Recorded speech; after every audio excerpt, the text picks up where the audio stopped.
The Nikki Glaser Podcast. The Nikki Glaser Podcast. Here's Nikki. Hello, here I am. Welcome to the show. It's the Nikki Glaser Podcast. I am here in studio in St. Louis, in person, with Brian Franchi. Hello, yes, this is the second or third time I'm here in this studio. It feels welcome weird. back. For those of you watching at home on YouTube, the space does not feel anything like what it looks like on screen. Really? It's just What does that mean? I mean, behind the cameras is a mess. I mean, it's like a hoarder's apartment. There's like, that, yeah. like, there's just so much shit. Like, anything we need to move out of the way when we have company over, we just throw in here, you know? Oh. It's, Yeah. it's like a junk drawer of a room. Right. Yeah, like this side is like Michael's Crafts, and that side is like Hurricane Helen. Yeah. I know, but it feels it's simultaneously bigger and smaller than you would think it would be. Oh. Like you feel like it's when I'm watching you on the screen, which I do twice a week. Yeah. I'm always like, it feels like you're in like a gigantic room in my mind. Whoa. Yeah. And then you Yeah. get in here and you're like, well, this is actually it's kind of like Yeah. anything you see. Like if you go to Mount Rushmore and you look at it and it's Everything's smaller. like, oh, that's tiny. Everything's smaller. Like, you know, whenever you do a late night show, whenever you go to a studio taping of yeah. something, everything's always smaller. Yeah. And then sometimes people are bigger than you think they would be. Sometimes. Like Noah, taller. Taller. Oh, yeah. That's right. Yeah. When I saw you for the first time 2 weeks ago, I was like, wow, she's much taller than I thought. Right. People tell me sometimes they say I'm taller, sometimes they say I'm shorter. Sometimes they say I'm prettier Well, that's in nice. person. Is it? I'm saying it facetiously.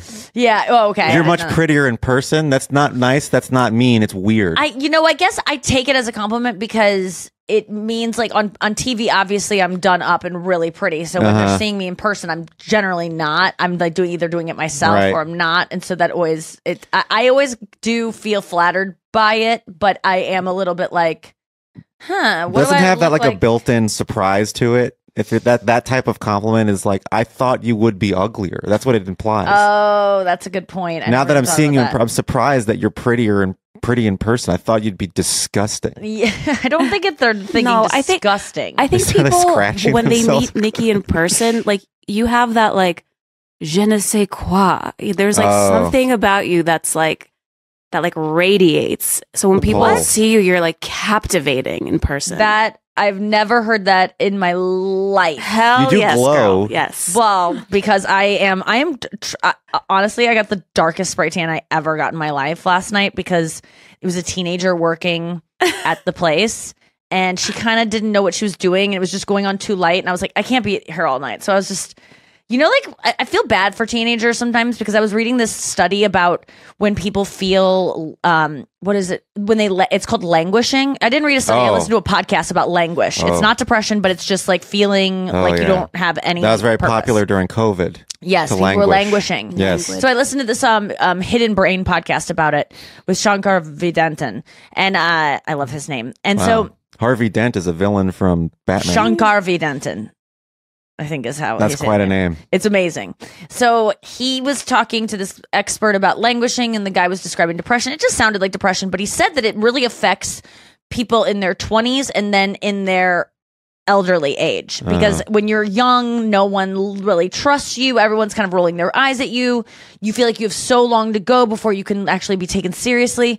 And I kind of felt that last night. I was kind of judging this girl for being so young. She had like her homework out. Like she was definitely like a high school student. Right. With like a high school sweatshirt on. And so as soon as we got in there, well, first of all, she just kind of put me in there and didn't tell me the things that I know. I've never been there before. So first of all, she did not give me, it's $35 for your first time. I saw on the sign later. I paid $50. Oh. She didn't give me She the didn't first know time about the discount, even discount. though she said, is this your first time here, and entered all my information. Yeah. And then she didn't put the lotion on my fingers. She didn't tell me to put she just assumed, she didn't assume I knew because she didn't know I knew. Right. But I knew. So I got in there and I did everything, put the hairnet on, put the, lotion on my fingers, everything. And then she gets in there and I'm like, this poor 17-year-old girl who has to like look at my naked elderly body. Like, not that it's like a bad body, but it's like, she shouldn't have to see naked people yet at her age. Like that's like something that you do when you learn a trade. You become Yeah. a nurse. You kind of become immune to seeing nakedness. You need to be like a 50-something-year-old immigrant. Yeah, sure, you could be. But I think I don't think teenagers should be looking at old No, naked women. teenagers should be scooping ice cream Yeah.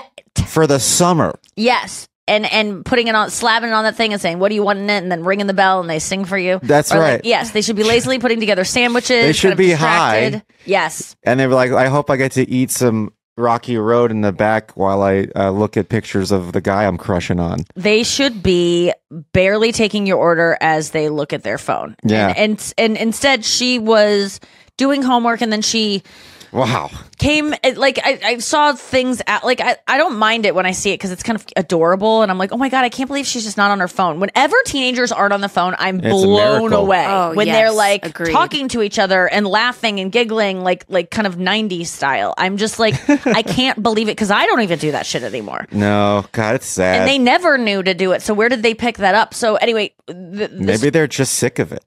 Maybe because it's not novelty to them. They grew up with this. Maybe there's a part of them that's like, you know what? It feels good and is cool to not have my phone. that would be really great. But if that was that's a little true. optimistic. It is, but it does happen sometimes. You see teens like present and not on their phones and like talking to each other. So she came in and I was immediately like, "Can you go darker? I'm sorry, I need it darker." Like I was just like telling her what to do, and she was all for it. She was like, Sure. "I want to get out of here too, bitch." And so she doused me as I wanted to be doused. And then I got home and it was so dark. I'm the color of my dog. I mean, it's insane. I got this new tan remover though that like removes it. So I slabbed that on today and like got some of it off. But I am darker than I've ever been. And What'd you get the spray tan for? Oh, we're taping a thing today. Brian's in town to shoot I do the Thursday night football thing. Yes. This week it's going to be on Friday, and because it's a really packed game, they wanted us to maybe do a pre-tape thing that they can just roll into the show instead of producing Cool. while we're there. Mhm. And it saves us going to Kansas City Thank on God. Friday, right after Thanksgiving. Yeah. Like we would have had to fly in on Thanksgiving. It would have been just. I feel Yeah. bad for all of them that have to give up their Thanksgiving. For the Yeah. thousands of dollars they're making. Not Is really it less feel bad. pressure? Like with No, the to pre-tape be Oddly honest with you, more. it's like more pressure. It is way Oh. less fun. Like I was like, This sucks. it really It sucks. Pre-tape bits. pre-tape because Well, it's because like they're coming up with a new bit. we have a new bit. Like Yeah. before we were roasting the game, and it usually airs after the game, after even like most of the after show. So it's usually coming on at like 11:30 at night. So you can be a little bit more, A little- out there. a little more toasty, A little as they say in the biz. Yeah, you can be a little. Do they say You know how that? they say that? I have And never so- heard that. This is a day game. Yeah. Black Friday. Families On- are going to be at home, Families will gather around the television set waiting for Nikki's bit to pop up. and so we're And doing. if she a, goes up there and says, "My vagina," then Yeah. there's gonna be letters written into Amazon who say, Yeah, it's not going to be good. I don't watch Amazon to hear some woman call Aaron Rodgers a cunt. Yeah, you can't do that Yeah. on in the daytime. Okay, the dog is chewing on a cord, and I don't really know what to do with it because it's so cute. You ever see dogs doing something dangerous, but it's so cute you let it happen? Yeah. Oh, you're like a Best Buy Aw. employee. You deserve. You want to get out? Hold on, let me just let her out because she wants to go. Go get a real toy. Goldie's real cute. Go get a toy. Go. Did you spend a lot of time with her this weekend? Were you with Nikki the whole weekend, Brian? No, No, Brian just got here. in yesterday. Oh, So I see. Sean and I were in. It was really good shows. Alabama? And Alabama Memphis. and Memphis. Yeah, Birmingham and Memphis. Two of the best shows of my life, I think. Honestly, I'm not even joking. It was so This South good. tour is working out. It's really coming together. As it's ending, it's coming together. Yeah. But it's really been these shows have been so fun. So Sean and I flew into St. Louis yesterday. Sean is here, Brian's here, and then Bob, our friend who's a writer on the TNF things, Thursday Night Football, TNF. What's his last name? Castrone. Oh. I met Bob Castrone. All these people I know for so long. Brian I met in 2010. Around then. Maybe 9 or 10. Yeah. Yeah, 9. Sean I met on MySpace in 2005 or 6. And then Bob Castrone I met in 2004 fall.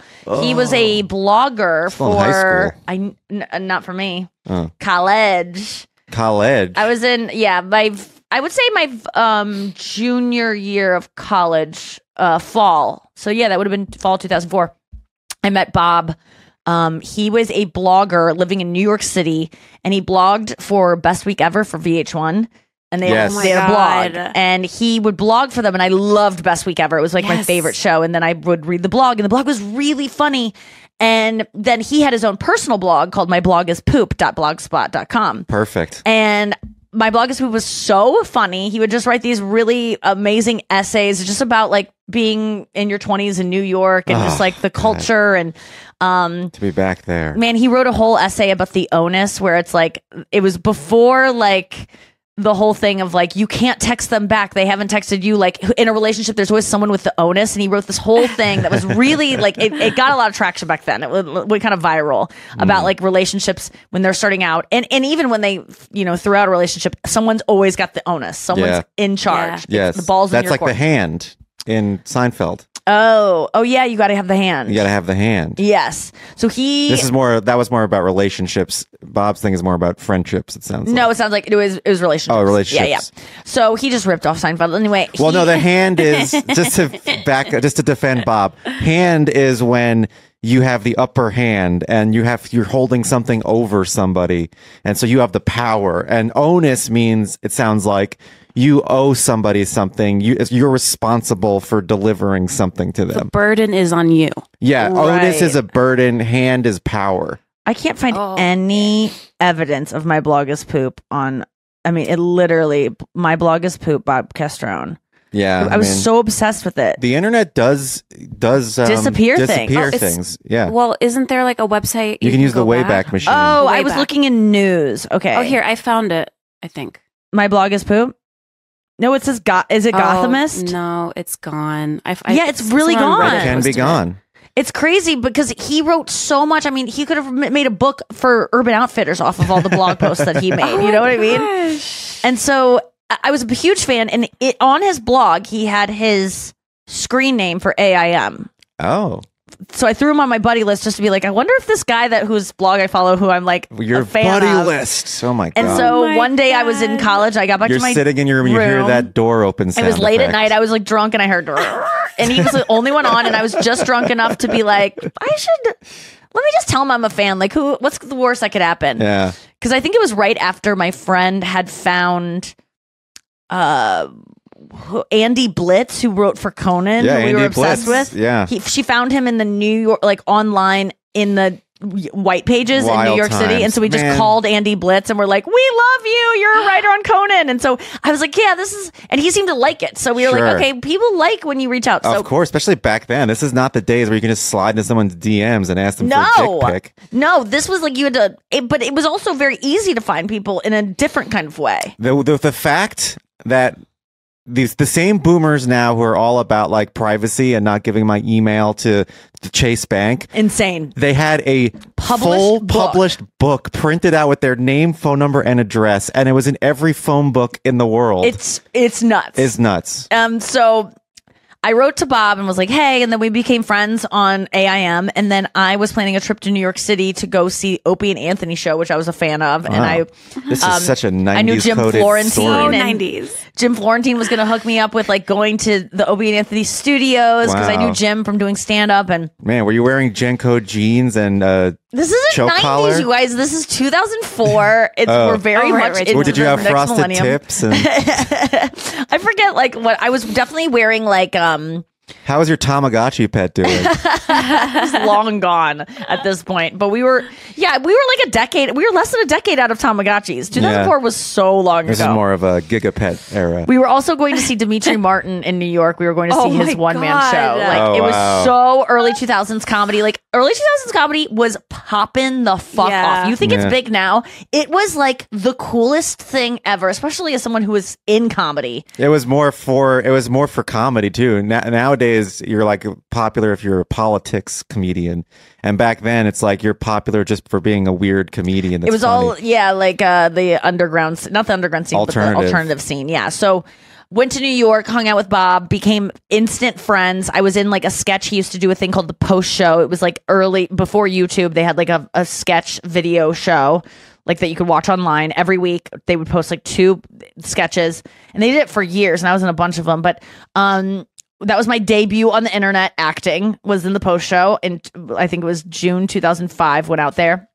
And then Bob and I became friends, and then he moved to LA in 2007 when I was already out there, and then we hung out there, and then he ended up writing, was head writer on Not Safe. Yeah, and, that's where I met Bob. yeah, and so we've been friends for the whole time. He's an amazing person, and now he's writing on this, and they're all out here. We're shooting a thing today, like Christmas themed, and there's a house in St. Louis we're renting that is just decorated for Christmas year round that people just shoot at.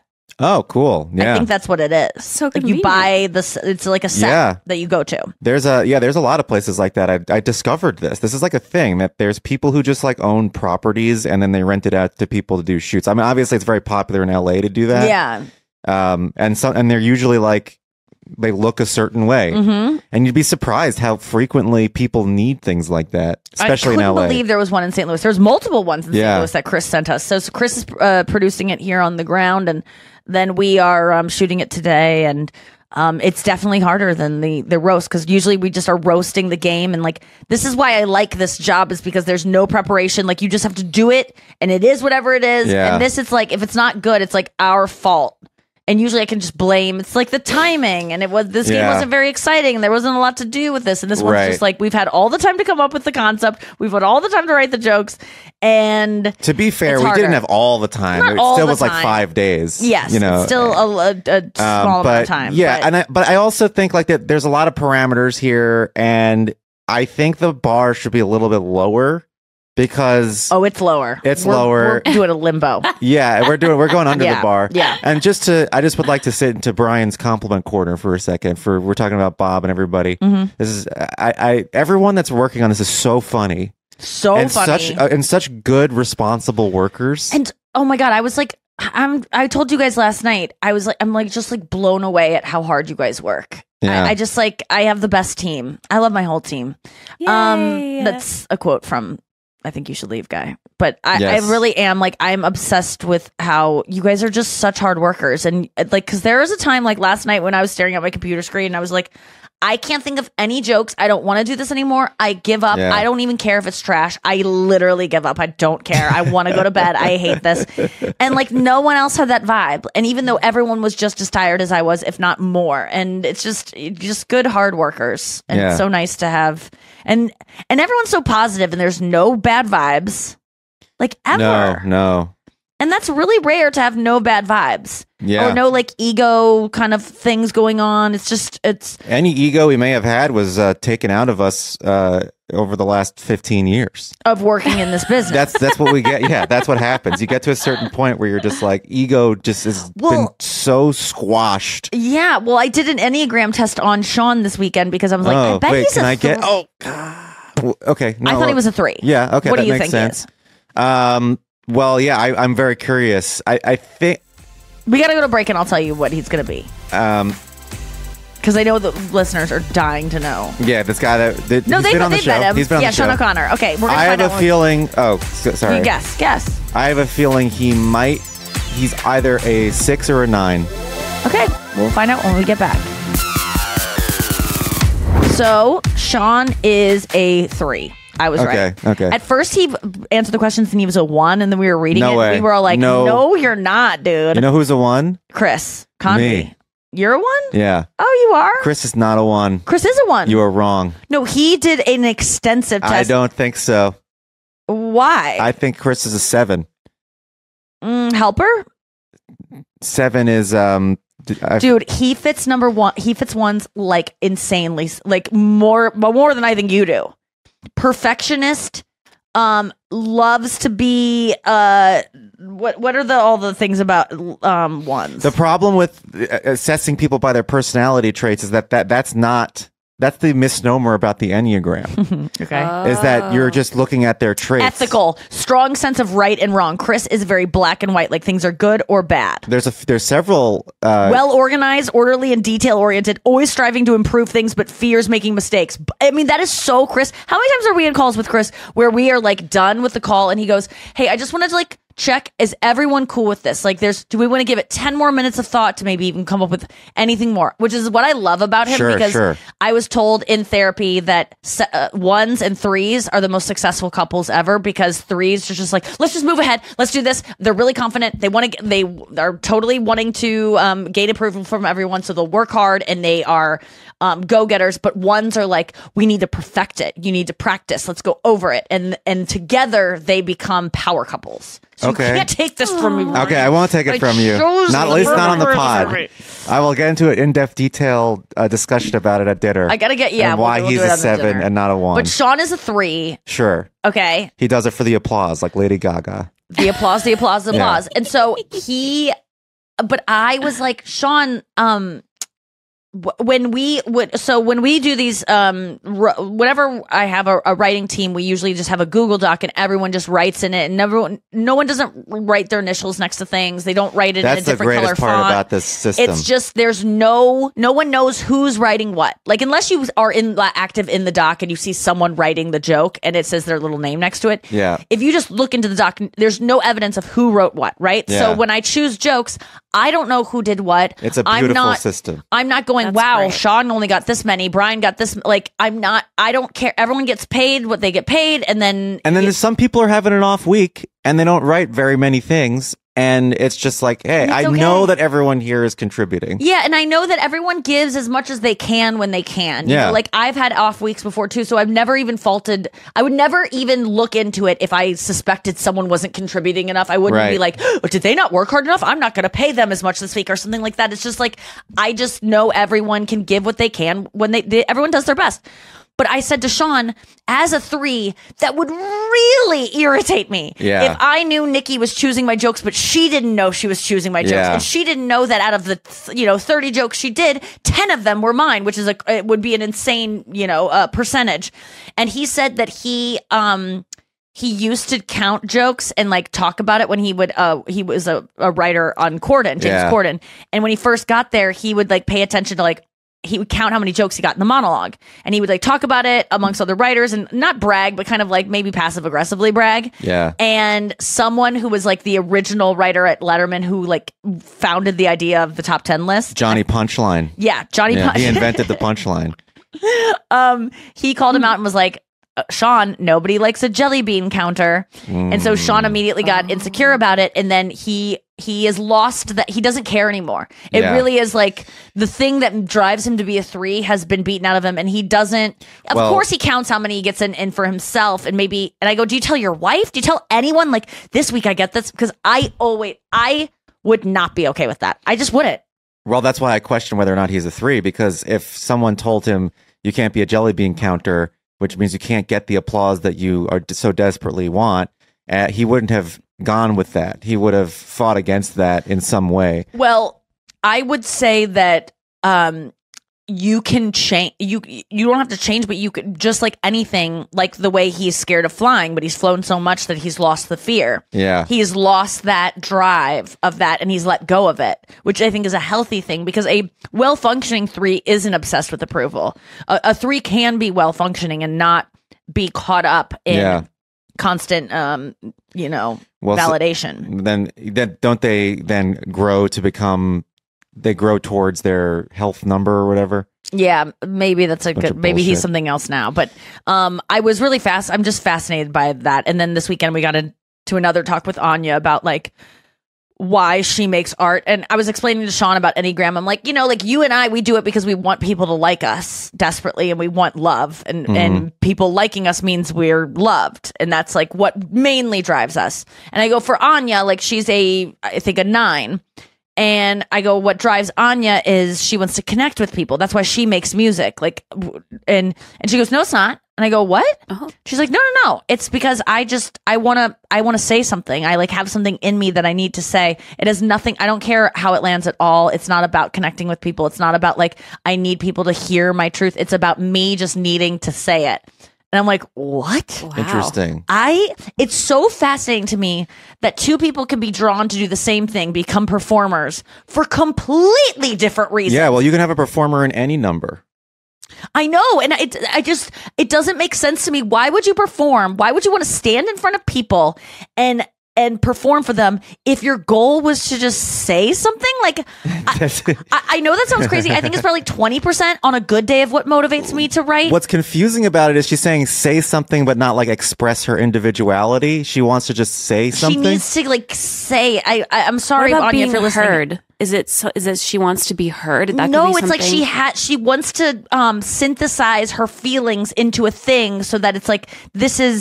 It's not even about other people validating it. Like she doesn't care about the other people hearing it. That might make her a 4 then. She's not someone who like writes music and then is like, guys, listen to it right away, like on Girls Chat. Whereas I'm like, I do anything and I'm like, guys, look what I did. Yeah. Look what, like, so You're a 3. It's not about her getting like either connecting with people. It's just about her making things. Like she would still be a songwriter if she lived alone in a closet. Like she would still be making music if there was no other people on this planet. Yeah. And I would have no point. There would be literally 0 point for me to make any art if there was no other people on this planet. Yeah. Zero reason. Do you agree? What would you be motivated to write? Would I be motivated to write if there were 0 people on this planet? If there's no one. I mean, that's very extreme. I know that, like, you'd be not motivated to do anything. I'd probably be like, really. I gotta get meat or something. Okay, let's just say, like, if you could not ever put it out. Yeah, if I was just writing like my own personal journals, and Anya then, would still write. and then posthumously maybe it was released. No, Not even you don't get come that. on, That's something that's still validation in the afterlife or at something. least I know. But Think about how many people there are who don't have their art out. Like you, but they could though, is what I'm saying. They could. Don't put creativity in a box. No, I'm not. Free flow. I'm learning that there's other. It's almost the way I feel about when people want kids or when people want to go hiking or people want to rock climb without or do anything. I just go, I can't imagine.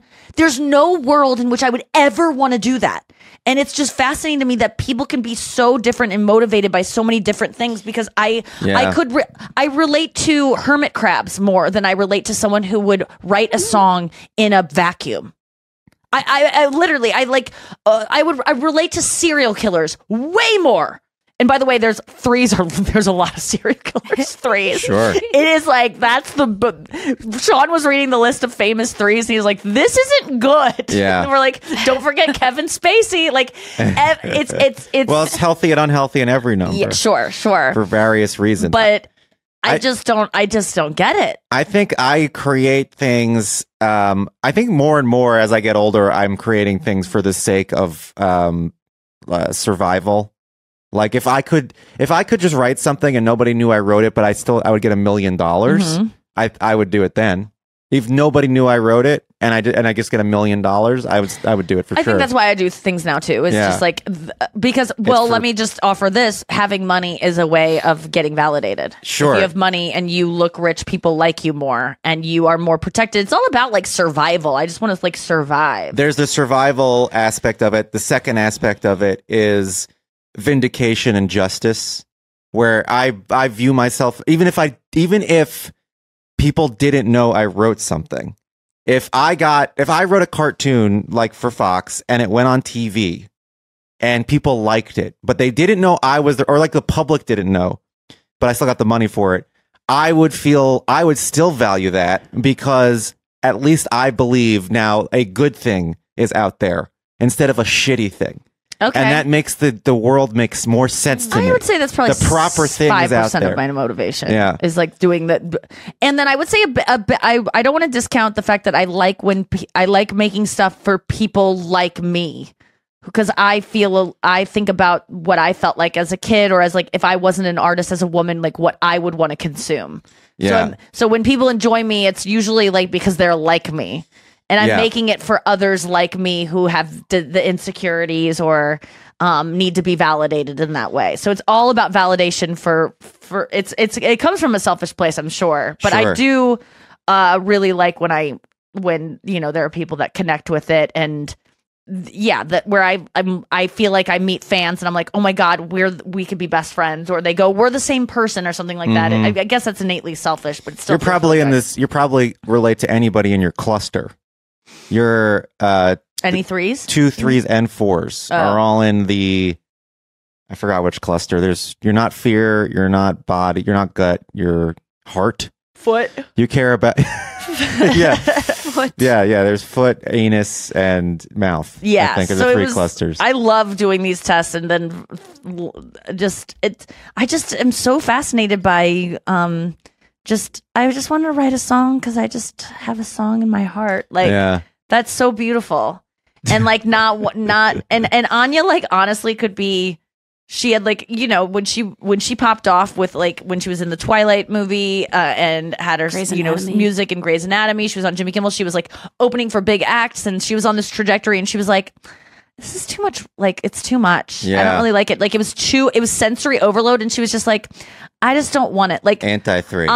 with Anya's talent, I could be Taylor Swift. I'm Yeah. not joking you. Like I don't have that talent. Like if I could have that musical kind of talent, and not to say that Anya squandered it or something. Like Anya has No. the best life that she wants. She made a Like, healthy choice yes for her own mental health. Yes, but It's like a movie. it's fascinating to me when you meet people who are so talented and they don't. You're like, what? Like my sister was always a like model pretty and always told that she should be a model. The fact that she never tried felt like what a fucking waste of a naturally lithe figure Yeah. and angular bone structure, no acne, skin texture that's Man. perfect, no like hair that's shiny like a horse's mane that's been groomed for years. Like was perfect from head to toe and never was like, I just don't want to make money off of this. I'm like, why? What a waste. Yeah. But also not Man. because what a dumb life that is in many ways. Well, that's how people feel about tall people when they don't play basketball. When you're in high school, if you're like 6'3" and you're like not playing basketball, it's like, what are you doing, man? yeah. If you're a 7-footer, there was my friend Rob Stern. Yeah. Your friend Rob Stern. There was a guy he always talks about in high school or college who was 7 feet tall. And everyone was like, what are you doing? Why are you not playing basketball? And he's just like, I just don't like basketball. Because I just don't like it. Well, And it's like the chances of entering the NBA, the chances of being a college player with a Yeah. scholarship, if you're over 7 foot tall, is like 75%. So you saying, I just don't like basketball is saying you don't want a 75% chance that your college is paid for. And then you have like a 25% chance of, at least at the time, of getting nowadays, everyone's a freak, but you have 25% chance of getting into the NBA being and 7 making feet or taller. $20 million a year. Or something, and it's like just to say I don't feel like it. It's like it's so short-sighted because like you're gonna stop playing when you're 28. But or you just don't like the game. Like Andre Agassi does not like tennis. He only played because his parents made him, and he was good at it. And reluctant, like he hated that he was good at it. He hates tennis. Yeah, but And now so- he's a billionaire and he can do whatever he wants for the someone was rest of his talking about- miserable life. I heard Anna Gasteyer on Las Culturistas, and she was talking about how she was really good at violin, and she could have been great, but she just didn't like violin, even though she was really good at it. She Yeah. just like put it down. It's just like, I truly never was good at anything. I would have at the only thing I was good at, I did for a career. The first thing, like I would have jumped at all I was looking for was not enjoyment. No, It was not like, oh, That's do I it. like this? Yeah. It's, am I good at it? And are people going to, the only thing that makes me feel good is when people tell me I'm good. That's the great challenge of your life Yes. is to figure out things that give you that you find approval in just by being yourself. And that's why I was talking to Chris about the writing with you guys and writing jokes and going over jokes and then trying them out and then going back and talking to you guys about it is my favorite. When I hear people talk about, like, I love the process. Like, I literally hate celebrities talking about, like, I don't know. It's just like getting into this character was my favorite part, like sinking my teeth into this role and just the camaraderie on set. And like, I just am always like, rolling my eyes. It just seems like just boilerplate like bullshit that people are just talking about in press interviews because they have to. You have to say you love your team and you love the hard It's a bunch part of it. fucking horse shit. I literally, my favorite thing is sitting around with us. Like last night when we were going over who's hot, like who we all think is hot. Yeah. we got way off track. You know, we like, were rolling down a hill and that Chris led just to kept nowhere. trying to pull us back in, and I just like Yeah. I the cat's away. So he would go out to like walk Goldie, and I'd be like, okay, wait, let's get back to like who's hot. Okay, Sydney Sweeney, what do you think? And then we got on a track of like we were talking about people on Twitter, how funny Twitter was, and in 2013, and now like, it's who was not big, funny and like anymore. where all those people that were huge on Twitter. We were just going off all these. It's just so fun, and then writing jokes and making ourselves laugh, and that really, I love that so much, and it doesn't give me. I'm starting to enjoy something that isn't giving me the thing That's interesting. Like, I'm not getting any. I'm barely saying things. Sometimes I get a laugh, but I'm not like counting my laughs with you guys, or like, or do they think I'm the best? Like, I'm probably the least funny out of all of you, and like, I still am having the best time. So I'm beginning to actually really enjoy that part of like where I'm like, wow, I think I love this thing that is kind of hard. How does that parse with your 3 personality type?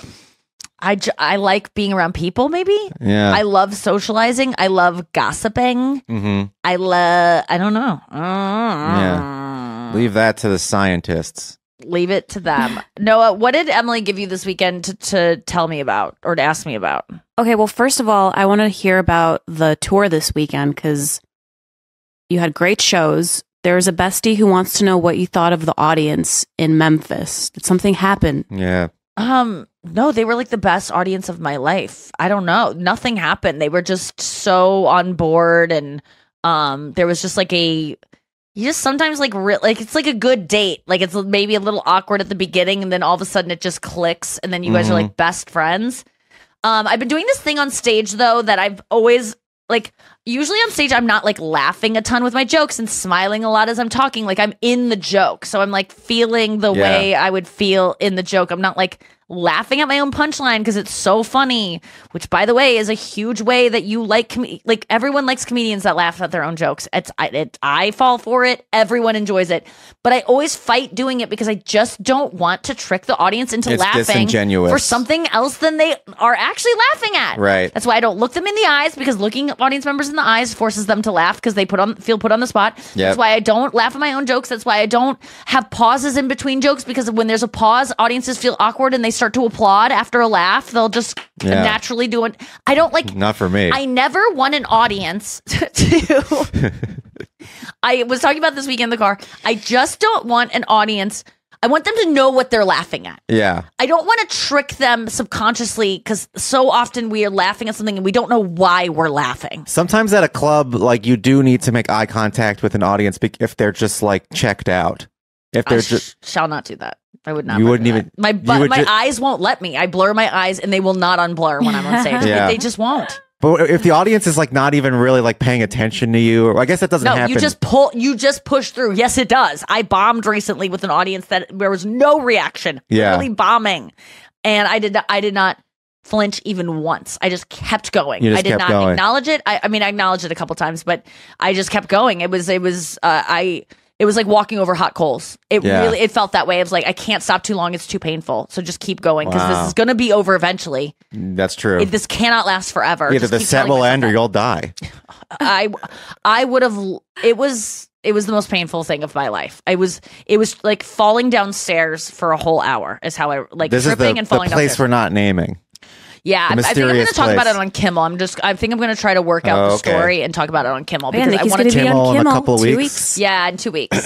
And so I need a story for Kimmel. Nothing really crazy has happened in my life except that. So I was like, okay, except like so many crazy things. You need to recalibrate your evaluator of what's crazy and what's not, because to a normal person in the world, you do a crazy thing almost every day. What you're doing today is crazy. You just had Cara Delevingne interview you for Interview Magazine. That's true. I did have Cara Delevingne. You gotta recalibrate, because it's almost, you're like, and she was the one that the Akinator could not get. By the way, the Akinator let me down so many times. The Akinator can't get anybody anymore. Yeah. It's out of touch. The Akinator is like Joe Biden. It's over the hill. It used to be so good. The Akinator. It's okay. It's Tamagotchi. There's so many times where I would go, hey, the Akinator, want to try it? And then people would be like, whatever. And then I'd do it, and they'd be like, in 5 tries, there's stuff like that. Have you ever done the quiz from New York Times that came out literally 12 years ago that finds what region of, like, what city you're from in the U.S. just by answering what you call things? Oh, cool. like your regional dialect, how you pronounce things, what you call things, and it will get it down to like the neighborhood you're from in the U.S. Wow. It's nuts, you guys. I'm excited. Just type in New York Times .com. .com. My poop is blog. It's like dialect regional quiz or something like that, and you will blow your friends' minds. It's like the best party. Pop versus soda versus Coke. Yeah, or one of the questions is, what do you call it when it's raining outside when the sun is out? Oh, and it's like a sun shower. Yeah. The devil beats his wife. There's like there's so many where you're like, what the fuck? And then there's always D or E, none of the above. We don't have a name for that. So it's either they go A, a sun shower, B, the devil beats his wife, and then it skips to E. No, there's other ones, but the last one is always, we don't have a name for this. And you can easily answer that because there's a lot of regions where they don't have names for it. Okay. Yeah. I call it a sun shower.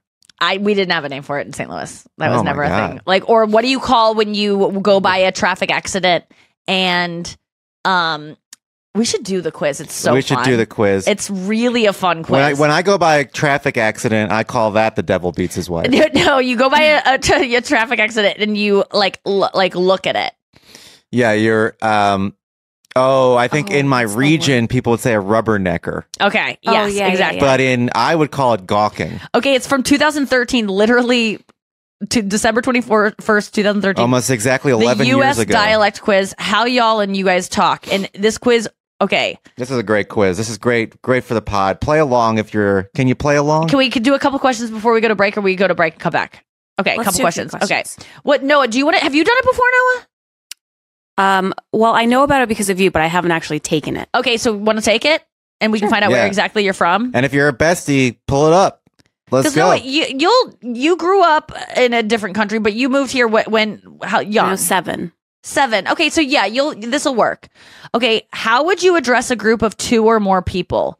You all, yous, you lot, you guys, yuns, yins, you, other, y'all. I would say I you think guys. I think you guys. How do you pronounce AUNT? I'm not gonna read Ant. them all. Just say Ant. it. No, stop saying it. Oh. You gotta let her say it. Oh, we're doing it for her. Yeah. Oh wait, we're doing it no, for her. both of Oh, us. okay. I thought we were doing it for me. I can't do it for both of you. I can Oh, only do okay. one Okay. person. Sorry. Okay. Oh, So okay. wait, who should we do? Let's just do both of us. But we can't can't. do both. We can't. Well, I can do mine, I guess. Brian and I are from the same region, so Okay, Brian, I'm sending you this quiz. Hold on. Okay. Oh yeah, you guys are from the same region. it's kind Well, of let's like see if you're we doing get the the same But same no, region. it's like you will be. Okay. How do you pronounce? You said ant. ant. Okay. Ant like to the sound bug. like an ant. Yes. Okay. Yeah. The bug. What do you call the area of grass in the middle of some streets? A boulevard, a midway, a traffic island, a neutral ground. I have no word for this. Median or other. I have no word for The this. area of grass in the middle of some streets. This I have no sucks word for because the quiz is not in the same order as you. It's just a random Oh, order. because it figures it out as it goes. Okay, it's like the 'cause- Akinator. Yeah. I don't trust this shit at all now. What do you call the thing from which you might drink water in at a school? A bubbler, a water bubbler, a drinking Oh, fountain, God. a water fountain, other.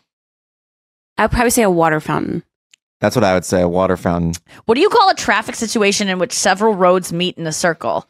A rotary, a roundabout, a circle, a traffic circus. I have no word for this, or other. Roundabout. Yeah, I would call it maybe a traffic circle What? or a roundabout. Really? Yeah. A traffic circle? I never Yeah. What said is the traffic place calling it a circle. traffic circus? Because they obviously heard traffic circle and And they didn't heard get it it wrong. right. Yeah. What do you call the long sandwich that contains cold cuts, lettuce, and so on? A sub, a grinder, a hoagie, a hero, a poor boy, a bomber, Italian sandwich, baguette, a sarnie. I have no word for this, or other. Hero. Yeah, hero. Whoa, not sub. Okay. What do you call a sweetened carbonated beverage? Soda, pop, Coke, tonic, soft drink, lemonade, Coke. Who calls it lemonade? Coca-Cola, fizzy drink, dope, other. Dope. There's got to be like one small town in the bayou that's like, the devil beats his wife on the traffic circus and Drinks while a I'm drinking tonic. lemonade. Yeah. Okay. What do you call it? I say soda. soda. What do you call the small road parallel to the highway? A frontage road, a service road, an access road, a feeder road, a gateway. We have them, but I have no word for them. I've never even heard of this concept.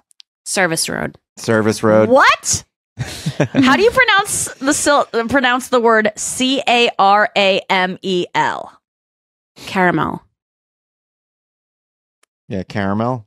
I say caramel. Okay. A lot of people say caramel. What do you call the large wild cat native to the Ooh. Americas? Okay, this is my favorite one. Mountain lion, cougar, puma, mountain cat, panther, catamount, mountain screamer, Oh yeah, or painter. How would you call it a painter? a painter. I would There's say a a mountain mountain screamer lion. in the traffic Mountain lion, circus. okay. Yeah, mountain lion. How do you pronounce the first syllable of Lawyer?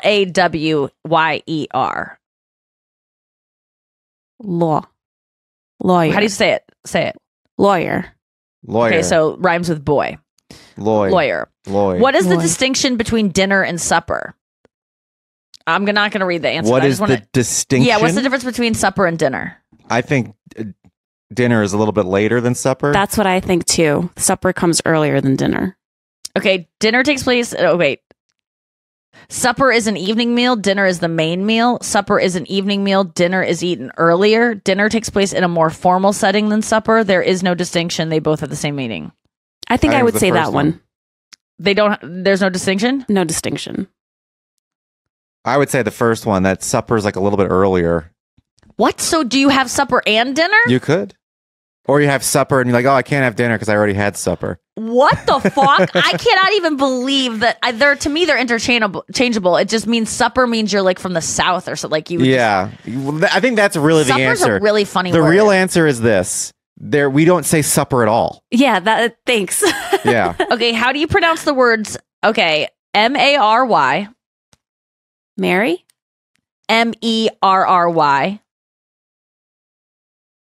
Merry, Mary. Mary. and Marry. Mary. Oh, wait, what's that last word? They sound. They're all the same, right? Yeah, it's Mary. Mary. Have Mary, yourself a Mary, and Mary. Mary. I think Mary Okay. and Mary are a little bit different. Mary and you. Have yourself a merry little Christmas, and Mary had a little lamb. Mary, No, they Mary. sound the same. Mary and Mary. Mary had a little lamb. Have I think yourself she's- a Mary. I think hers were all the same though. Okay. What do you call the small freshwater lobster often found in lakes and streams? Oh. Crawfish, crayfish, craw, crowfish, crawdad, mudbug. I have no word for this critter. Why do they put that? They really want to fuck with us. I know it as a crawfish. Yeah, crawfish. What do you call it when rain falls while the sun is shining? Okay. This one's hilarious. Sun shower, the wolf is giving What birth, the fuck? the devil is beating his wife, monkey's wedding, Yeah. fox's wedding, pineapple rain, liquid sun. I have no term or expression for this. What a fun time when Sun you come up with shower. phrases. What? Sun shower. Sun shower. Yeah. How do you pronounce the second syllable of Pajamas? Second Maz. No. Oh, no. that's the third. Pajamas. Ja. No, you don't. You don't do it that way. Say the word. Say it. Pajamas. Yes, I You do. say pajamas? How do you say it? Pajamas. Okay, so it's Oh, no, either I go pajamas. with the word vowel in jam or with the vowel in palm. You say jamas. Okay. Yeah. What do you call something that is across both streets from you at an intersection or diagonally across from you in general? Like something that's diagonal from you. Yeah. Kitty corner, kidda corner, catter corner, catty corner, kitty cross, kitty wampus. Get out of here with that. Who is that I person? would use diagonal for this. I have the no term bank for is this. kitty wampus from us. Are you I think kidding me? It's insane. The Yeah. devil beats his wife. I would say diagonal or across the street. Okay. No, it's kitty corner. Do you pronounce COT and CAUGHT the same? Coat and No, COT. oh, Like cot. when you're at like a hotel and you need an extra bed. Oh, I say cot. Cot. Okay, and then they blank the criminal. Caught. She Cot. Caught. She says them differently. Yeah. Okay. What do you call a traffic jam caused by drivers slowing down to look at an accident on the other or diversion on the side of the road? Rubbernecking, Rubbernecking is the activity, the slowing down and gawking, that causes the traffic jam, but I have no word for the traffic jam itself. Gaper's block, gaper's delay, don't even think I'm done. Looky-loo, curiosity delay, gawk block. I have no word for this. Cock block? It is Gawk rubbernecking is the activity of that slows down the traffic. But I have no word for this. Yeah, well, first of all, that is the right answer. None of the thing couldn't be rubbernecking.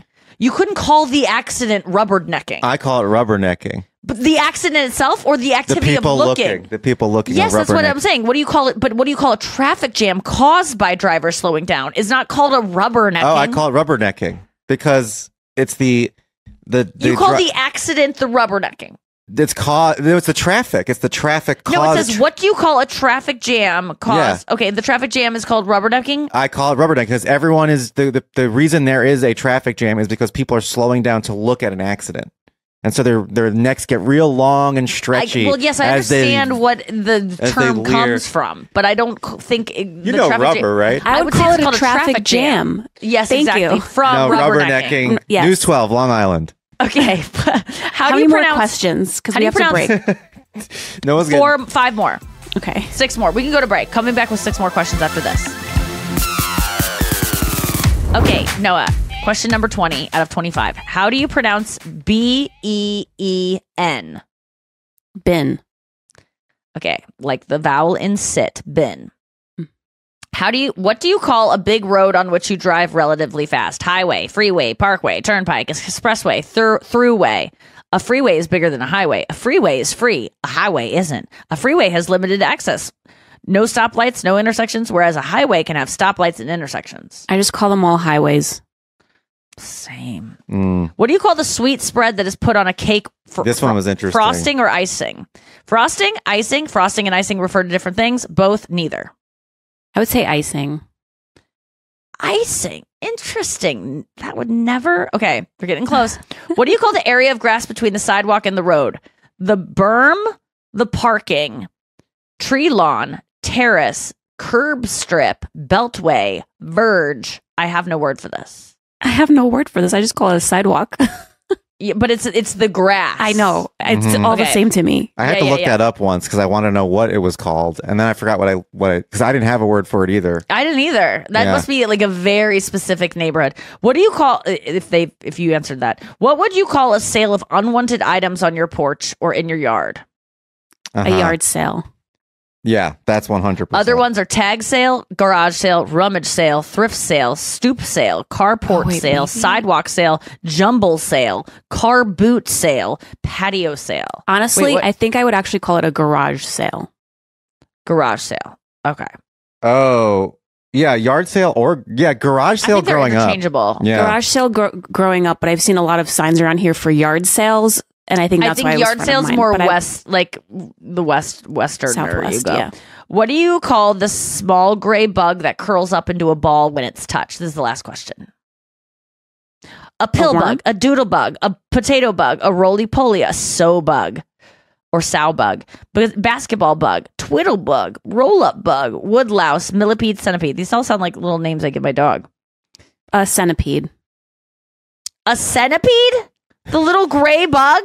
Do you know what I'm talking? This is I have no idea what this to? bug is. I don't would call it anything. And I don't know what that is. I have no idea what this creature is. Is probably the right answer for you. Oh, okay. You don't know what Great. this little gray bug is that rolls up in a ball, like an armadillo? Worm?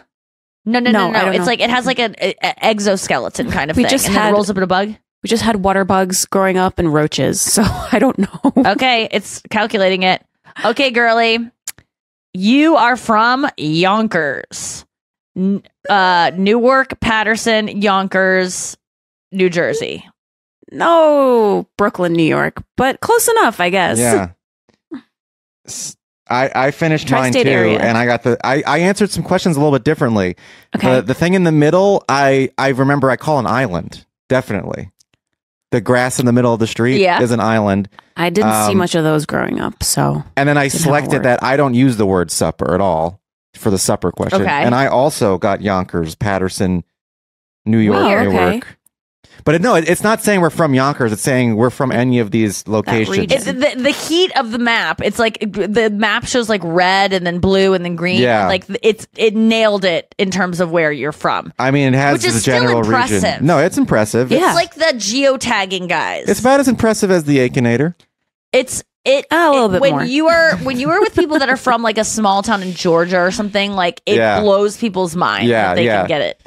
Well, people in that region talk the same. So the fact that I wouldn't think that someone from Yonkers would talk very much different from someone from Long I Island. should have asked what you call a place where you get food and buy your food to cook Oh, with. yeah. The grocery store question. And right.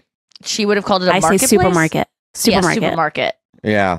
The other question you could I ask. can smell the word supermarket because it smells like a New York, like, you know, where the deli section, like Oh, yeah. that sour kind of meat, And cold. like, Yeah. thick. The cold meat smell is so gross. Yeah. But it's like permeates the whole place because the supermarkets in New York are so small that they're not as spread out as ones in St. Louis. Like the meat department, you can like not smell it when you're in the cereal.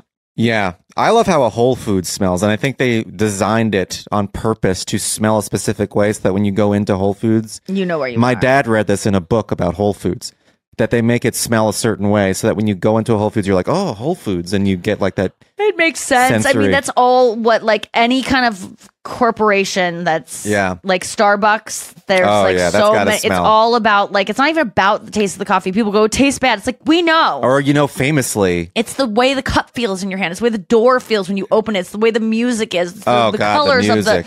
it's the sounds of the foamers. Like they put thought into Into every everything. Yeah. like little It's like a sensory casino. experience. Every corporations are evil. But So you know who did this? fucking evil. Who invented this almost in like the modern era Abercrombie. is, well, that's not what I was going to say, but yeah, Abercrombie but for a food place is Subway. Oh The my smell of the God, bread baking. yes. When you walk into a Subway, that place stinks like I love no it. other place. I love it. It smells like it smells like being in middle school, high school. Yeah, well, that's Like, exactly smells what they like want. freedom. They got you. They got you in middle school. I love it. And there's just, it's like watching Seinfeld. It just feels nostalgic. Oh, I It love feels it. like warm and yeah, oh God, I loved Subway. I still do. Okay, final thought. We only Yeah. have one episode this week. Let's get through some topics. So this yesterday or 2 days ago, I saw Wicked in theaters, yeah. and Are you holding space? I'm holding space. Yeah, I want to make sure that Cynthia Erivo's well recognized. So let's just take a moment. No, I saw Wicked last night or tonight. And two things struck me. One is I was very heartened to see how many people went to the movie. It was like a packed theater. And Yeah, this no is, shit. It's opening night. but this has not Of, like, been the the case. But it's the biggest movie anticipation. We've been hearing about it for months and months. Well, with the advertising for sure. It's Swifty-ish. Yeah, I mean, well, the same thing's happening for Gladiator too. I just hope that all of these like event movies kind of percolate throughout movies in general, and people remember that it's fun to go to the movie theater, and then people start I to just see. read a take on Instagram or on Reddit that What was is like, it? movie theaters suck. Why does everyone? The only reason people want everyone to go back to movie theaters is because it's more profitable. Like you can enjoy a movie at home in the same way you don't like everyone who goes like, you gotta go to the movies again. And they're really building it up. And it's like, I'm like, oh my God, we all have bought into this, like going to AMC theater. You experience the magic. And it's like, no, it's just people want you to spend more money. That's not how I feel. I feel like theaters got louder also. It's like they're Good. so They need loud. to so be loud. loud. Put you guys I the don't like biggest it. hack I can ever offer you. I do it in my Pilates classes because sometimes it's the speaker is just too loud and piercing. Go to the bathroom, get some tissue, take off the littlest piece and stick it in your ear. Just use tissue paper. Sure. Protect your ears. If your ears No, are it's hurting, too do late for not me. let it happen. Yeah. No. It's. I'm so But far gone. I that track. understand that the theater it's a it's a Watching social it with a experience. group of people, Yes, the it's a screen big is screen, superior. It's the dark. sound It's is like and yes. the best thing of all is you focus on the movie. You don't take out your phone. Yeah. You sit No, there you're not and wrong. you're forced to watch the movie. But and I've never heard someone say they watched a movie at home and didn't see it at the theater, and I go, well, you didn't really get to experience it. Like I don't. well, you shouldn't say that, especially in that voice. Although, if someone listens to a book, I don't think they read a book as much as I Sure. still. I Yeah. will give you 75% Not that you even. read a No. book. Do you agree with 40 me? to listen to the audiobook? I think audiobooks, when people say I read a book and they say audiobook, it's not like I don't respect you. I still think it's cool because you probably read more than I do, but you didn't read. You're not absorbing it in the same way. There's got to be studies on this. There's no way it's the same. Yeah, you're in unless you're driving and listening to an audiobook where you can like really focus, you're not listening. No, yeah, you were in the Army Reserve. You didn't go to Afghanistan. Yeah, that's what it feels like. It doesn't feel the same. But I did like the take of like just looking at these things that we're told are like, that's the way it should be done. It's like, well, is someone making way more money by making us convinced that this is the way to take in this art? And the truth is, yes. Well, a different group of people are making money. People are still making money off of you if you're watching it at home. Not in the same way that they are making it. If you're streaming it, the margins on streaming are not even close where you can just buy a subscription for $14.99 a month, and then you have thousands of things to choose from, is not the same margins as paying $25 for a ticket and then $8 for a popcorn. All of that shit is bad, though. All of that shit is getting thousands of anything is bad for that subscription. No, it's not. Price. I'm not saying it's good, but it was just an interesting take that I was like, oh, I have just been kind of conditioned to think that if you go to the theater, that's the only way to truly enjoy the cinema. But it's like that's coming from people that are making money off of that, way more money, movie makers. But I'm not making money off of it, and I just enjoy going to movies. I understand that it is a better experience, but it's not like the world would fall apart if people stopped going to the movie theater. Yeah. No, there's no. I mean, I highly doubt that would happen. That would be crazy if the world fell apart. People aren't going out to do anything anymore. Like, no, did you read the stuff about Gen Z is not leaving their homes? No. Yeah, I know we can talk to Gen ZM about this, but they just came out with this like big retrospective study about the generation Gen Z, and they're saying that they're the least social generation. And I think this was on maybe Tim's podcast where he was talking about this and how he was saying that that's not a bad thing, that people are like not going to bars and not going to clubs. I saw that too. Yeah. He's like, because people are not alcoholics. They anymore. realize they're that being going smarter. to bars and clubs when in your 20s and wasting a decade of your life getting drunk is stupid. And wasting your money. Yeah. Money. But they're not going out as much. I don't view movies in the same way as that. I don't view going out to see music at smaller venues. Like the only people that are making money doing like, performing are people at the top. Yeah. In anything, there's no space for like just a touring band to do like a 200-seat venue. No. Doesn't happen In anymore. the last 5 minutes of the show, can we talk about Gracie Abrams? Speaking of, oh yeah, something happened. Wait, hold on. I just want to hear Wicked. You loved it, right? Loved Wicked. Everybody in it was amazing, except for one person who I will not call out on the podcast. But the movie was just as good as the musical. Whoa! When it ended, I can't wait to find out. I was like, "This is as good as I felt." I felt this way when I was in high school. Avatar. When I saw Avatar, and I was like, "I'm painting myself Lord of the blue, Rings. baby." No, when I was in high school and I saw Wicked on Broadway, my high school sent me to Broadway to go see Wicked. Why? It was you a were in punishment. plays. And Brian was like an amazing actor in high school, and then he completely lost it. I'm I not lost joking. my skills. He literally was like one of I the could see best that. actors, and people were like, "You were in Equus." I was plucked. Yeah, I was plucked by these theater people to be groomed, I guess. I don't know, not in a sexual way, but to be groomed for the theater. Yeah. Eventually, it all leads to that. Yeah, in Hollywood. And then I played Alan in Equus, and I was truly. It's so frustrating because I was truly amazing.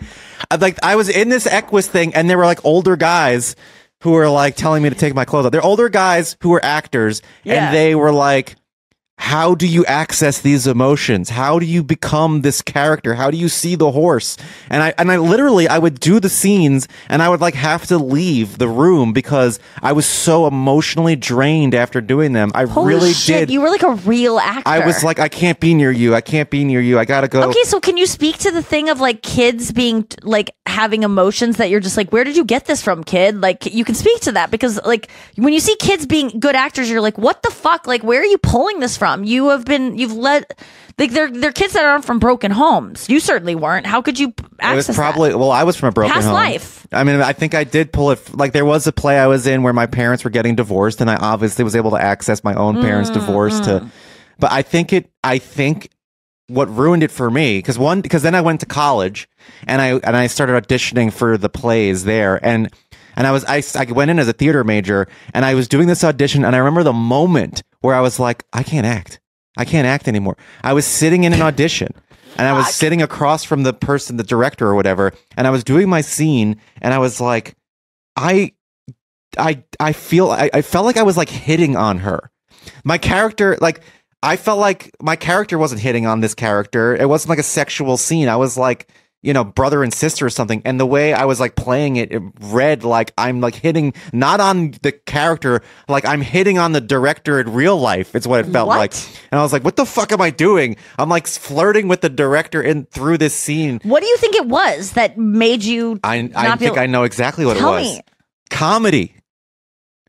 Because I was jumping into improv. I was thinking about writing stand up at the time, and I was like, now I've removed myself from being in stuff, and I'm now an observer and a commenter on things. And you can't act if you're not in it, and you feel disingenuous and lame when you're like, I'm actually sad, and it's like the comedian's mind. You're judging it too much. Yeah, the comedian's mind. It's like, you're not actually sad about this. This is all fake. You want to come in there and be like, yeah, you're cynical.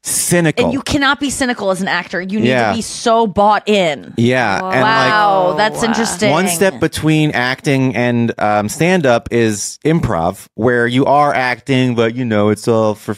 And so one of the biggest mistakes you can make in improv is be what they call in certain regions is like a wallflower, where you sit back on the back line and you just comment on what other people are doing, and that's like a bad improv skill to have, because you need to be in the scene. But it's the comedians, because that's why stand-ups are so bad at improv, is because we're too embarrassed to make ourselves look stupid, by the way. Yeah. And in improv, you need to look stupid so much. So much, yes. And the stand-up's mind is just make fun of those stupid things. Yes. Yeah. Okay, that is the difference. I'm so cringed out by improv, not because when I watch it, for myself to do it. When I watch it, I really admire it. Yeah. But for myself, I think there's a part of me that also judges it, and I think that other people are going to judge me. Well, it's one of the lamest art forms that's ever been invented. I think I'm obsessed with it recently. I've like been watching a lot of it. And, so impressed. And okay, so Wicked's great. Yes, Wicked's amazing, and I just want to warn people, because I did not know this going in. Mm-hmm. It's part 1 and part 2. Oh, I know. It's fucking split up. How long is it? And that's why everyone's saying this is why the girls are crying all the time. It's because they have put everything they have into it. And I'm just like, I don't really care. It's still a movie. Stop crying. I'm not trying to be a jerk. I love Ariana. I'm sure Cynthia Erivo is. I know she's incredible. They're both amazing. Oh my God. This movie's gonna be he's gonna sweep the award shows. It's amazing. But it's just a fucking movie. Let's stop crying about it. I just think these girls are on press tours and they're tired and they're hungry. And then they get there's a little chance of of something that moves them, and they're just like they weaken and they fall. Because they're crying a lot promoting the movie, Yes. Ariana and Cynthia. Yes. And Yes. isn't there some weird Yes, she held her bonding? finger Oh, okay. in a clip that is so funny. Wow. Because really a woman funny. asks her if a woman tells Cynthia Erivo that the song "Defying Gravity," a lot of queer people have been holding space for it. It's like this. What does that mean? It doesn't really make sense. Holding But space? then Cynthia Erivo is acting like she's found out. You know what? Like she's like, really? It's like, it's very confusing. Like, what is shocking about this? And she was like, well, I've just seen it a couple times that queer people are holding space for it. What is Like, really? It's so confusing, dude. It's holding space? This clip is going viral because it's so confusing. Well, And because then it's about being yourself, finally. she starts crying, a little bit crying, getting like teared up, and then Ariana comforts her and just grabs her finger. Instead of the hand, she just grabs Wow. her. So funny. It's just the funniest thing. I mean, it's just, I think they are just over. They're so tired from doing press that we should take nothing they say seriously anymore, and we should let them be, and we shouldn't make fun of them because they're in a vulnerable state with how much the press they've been doing. You can't judge anything they're doing, but it was still really funny. This is what it takes to have a movie sweep the nation like this, unless you get the Barbenheimer thing where Oppenheimer didn't do this, but you have to you have to invest literally $300 million into just marketing in order for everyone in the country to actually watch the movie. And I'm going to go see it this week with Yeah. Chris. I'm really excited. I know I'm going to fucking love it. I know nothing about it.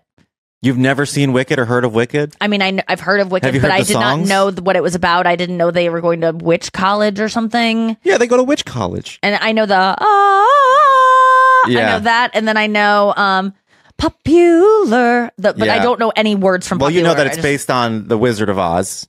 I found that out like 2 days ago. Frank Baum's Okay. Wizard of Oz. One of them's green. It's Galinda and Elphaba. I Yeah. know that Bo and Yang is in it. I literally know Yang. nothing else. They really leaned into Bo and Yang being funny throughout the entire movie. Okay. Yeah. They were like, he's the funny one. So whenever we have a moment that needs to be funny, it will be him delivering it.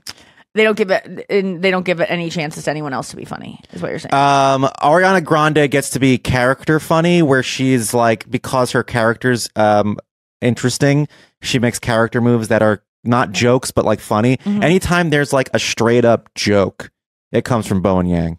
Okay. Yeah. Well, Which sometimes that's is what it's good and supposed to bad. be. It's good and bad. Okay. Bo and Yang does a great job, but it's also like, we get that he's the comedy relief here. And so like if this character is reading a little bit untrue because every single thing he says is literally a punchline. Mm-hmm. So it's like good and bad. He's funny. He's great in it. Obviously he can sing. I didn't know that. Yeah. And he's hilarious.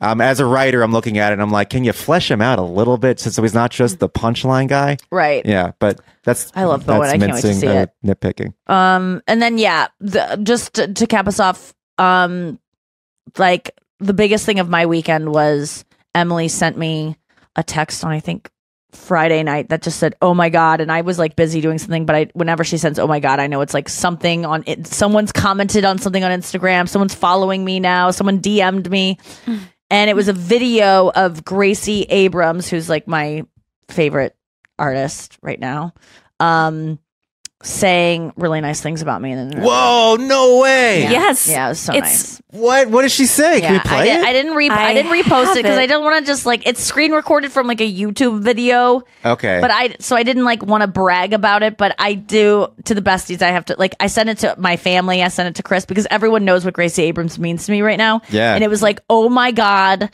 this person that you're like legit obsessed with. Gracie Abrams is like your Taylor Swift. I know. And It's she's nuts. basically saying like whatever That's- Nikki Glaser says, like I'm in. I It was love so it. nice. It's so nice. It's really I'm cute. almost uncomfortable by it because it's just too nice. But it was extremely validating to just I'll hear from post it someone on that our you love. Instagram. I'll post it on the Besties. Instagram. Yes, we'll post it on the Instagram. Yeah, we saw that you commented on Nikki Glaser's rendition of it. I mean, I love her. she's so good. I really love her. I think she's a genius. And so to see her care at all about anything that I've ever done is huge for me. Yeah, it's a big deal. But it was it's just like, it just for me to like have to love someone that like everyone knows over the past few months I've become utterly obsessed with her in a way that is similar to the way I felt about Taylor Swift, and I've never even expected anything to come from Taylor Swift about me in my life and never expected to. And I would never expect it from Gracie either. Like, I just like love artists unabashedly. I'm not waiting for when are they gonna. There was an interview I did recently where they go, "Whose phone call are you dying for? Who are you waiting for that phone call from?" And I'm like, no one. Yeah. I don't expect anyone to be like, "Wow, I'm never like, when is that person gonna notice me or acknowledge me?" My father. Yeah, exactly. I said Chris because I had told him I was depressed the night before, and he was like, "Do you want me to call you?" And I go, "No, I'm just sad. I don't want anyone to call." And I'm like, "That's who I'm waiting to call." I'm like, I said no, but it meant yes. Well, yeah. But anyway, she said really nice things, and it was just a feeling I've never felt before of having someone that you like are just crazed over. Like, I couldn't be more a bigger fan of Gracie Abrams right now, and out of anyone in the world, like obviously Taylor Swift is the OG, but like I'm in the very nascent stages of that kind of adoration for Gracie Abrams. I think she's that kind of artist, and so it felt really What an good amazing to hear time a to get nice that. thing. And I send it to everyone in my life that I love and who loves me, because I'm like, this is a really special moment in my life. And it was nice because if this would have happened a month ago, people wouldn't have known my Gracie obsession. But it is amplified so intensely over the last month. Even Chris, I was like, we haven't been together for the past couple months, but if you would have been around me, I'm listening to her nonstop. I have everything memorized. And he was like, I just got tears in my eyes. This is amazing. He keeps talking about it. It's really sweet. So thank you, Gracie. I love her. And that's what you're so thankful much. for. Yes. It is Thanksgiving, maybe today, even, if you're listening to this. Yes. Happy Thanksgiving. Yeah. Happy Thanksgiving. I'll say what my Pilates instructor said this morning. Enjoy eating this holiday season. Don't be obsessed with your body. Like, give yourself grace. Yeah. Let yourself indulge. God. Let yourself enjoy things, and do not let any comments about your body get you down. Anyone who comments on you is projecting, and they're worried about their own self, and they're jealous, or they deeply hate themselves. She didn't say all this. Can I throw out a fuck you to somebody to the internet? When the internet says, don't, like, to this holiday season, don't forget, whatever you put in your body remembers. And I'm just like, fuck you. No. Like, no, you like, it's saying don't binge during Christmas, or don't eat a bunch of candy and stuff during Halloween or Thanksgiving. You only have a couple more Christmases left. Yeah, like, maybe have you a could good die. time. Yeah, like, Christmas is the best. Holidays are the best time of year.